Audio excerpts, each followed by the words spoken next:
जब मिले थे हम पहली बार, तुम करीब आए थे मेरे। तुम्हें मैं अच्छी लगने लगी थी और मैं भी तुम्हें पसंद करने लगी थी। तब तुम्हें मेरे साथ वक्त बिताना अच्छा लगता था और मुझे भी तुमसे किया हर वादा सच्चा लगता था। घंटों घंटों फ़ोन पर बातें किया करते थे तुम और मुझसे मिलने के बाद अक्सर लेट सोया करते थे तुम।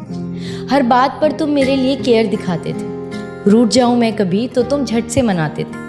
25 से 30 किलोमीटर तक रोज मुझसे मिलने आया करते थे और उसके बाद मुझे घुमाने भी ले जाया करते थे। तो क्यों आज साथ होकर भी हम साथ नहीं, और क्यों इस रिश्ते में अब पहले जैसी कोई बात नहीं? क्यों हमारे वो पहले जैसे हालात नहीं, और क्यों आज मेरे हाथों में तेरा हाथ नहीं? एक छत के नीचे रहकर भी तू अजनबी बन गया है।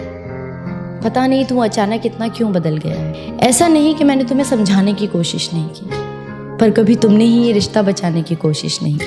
एक अरसे से जिंदगी को ऐसे ही एडजस्ट कर रही थी और जो हो रहा था मेरे साथ उसे बेमन से एक्सेप्ट कर रही थी, और तू मेरी इसी बात का फायदा उठा रहा था। मैं दिल लगा रही थी, तू दिमाग चला रहा था। पर कब तक इन रिश्तों को घसीटा जाए? जहाँ चलना भी हो मुश्किल, वहाँ भला कैसे दौड़ा जाए? पर अब सच बताऊं तो बहुत थक चुकी हूँ मैं, और इस घिसी पिटी जिंदगी से पक चुकी हूँ। मैं जानती हूँ कि मुझे कोई समझ नहीं पाएगा। टूटा था पहले भी ये दिल, एक बार फिर से टूट जाएगा।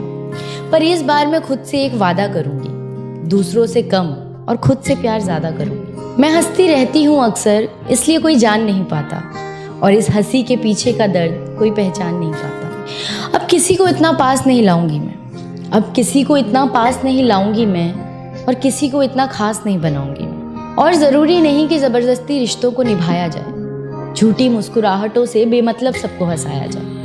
हम अक्सर ये सोचकर चुप हो जाते हैं कि लोग क्या कहेंगे, रिश्तेदार क्या कहेंगे, पर जिन्होंने कभी आपका दर्द जानने की कोशिश तक नहीं की, आप उनसे क्या उम्मीद रखेंगे? और इस दर्द में रहना है या इससे बाहर निकलना है, इसका फैसला सिर्फ आप कर सकते हैं। ज़रूरी नहीं कि अगर आपके पेरेंट्स के एक्सपीरियंस अच्छे हों तो आपके भी होंगे, उनके डिसीजंस अच्छे हों तो आपके भी होंगे। जिस सिचुएशन को आप फेस कर रहे हैं उसे आप ही बखूबी जानते हैं और कोई नहीं, और जो आपको समझता होगा वो आपकी सिचुएशन को भी समझेगा।